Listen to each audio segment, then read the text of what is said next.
지난 8일 일본 시코쿠 인근 해상에서 해상자위대 잠수함과 민간 상선이 충돌하는 사고가 발생했습니다. 첨단 레이더와 소나 시설을 갖춘 잠수함이 대형 선박을 발견하지 못한 데다 사고 후 3시간이 지나서야 휴대폰으로 구조 요청을 했다는 점이 알려지자 일본 내에선 해상자위대의 망신이라는 비판이 나오고 있습니다.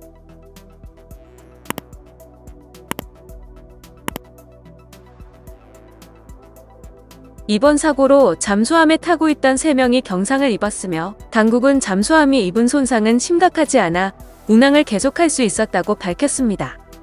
가토 장관은 해상보안청이 충돌한 것으로 보이는 선박에 연락을 취한 결과 충돌로 인한 진동은 없고 선체의 손상은 없는 것으로 보인다는 답변을 받았다고 말했습니다.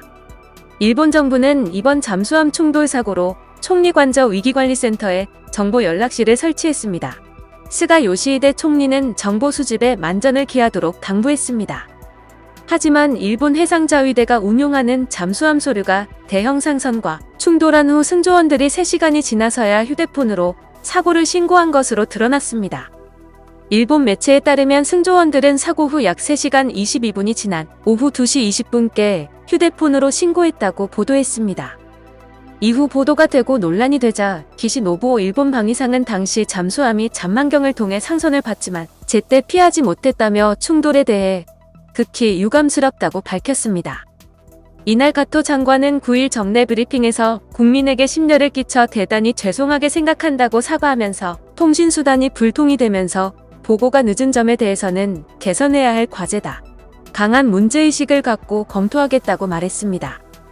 논란이 커지자 우리나라의 해군 참모총장 격인 야마무라 히로시 해상자위대 막료장은 9일 사과 기자회견을 열고 일시적으로 모든 통신이 끊기는 상황은 상정하지 못했다며 이는 용인될 수 없는 일로 반성한다고 밝혔습니다.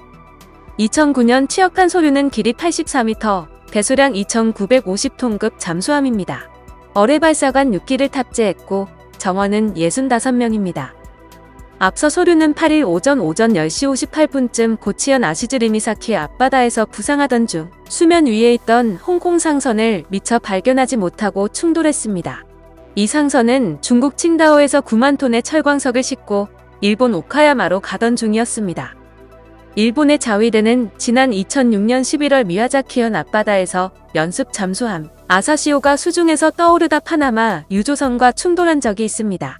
이때도 아사시오는 통신상의 문제로 해상보안청에 바로 신고하지 못하고 1시간 반이 지나서야 휴대전화로 신고할 수 있었습니다.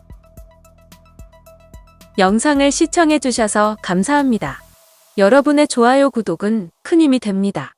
지금까지 뉴스킹이었습니다.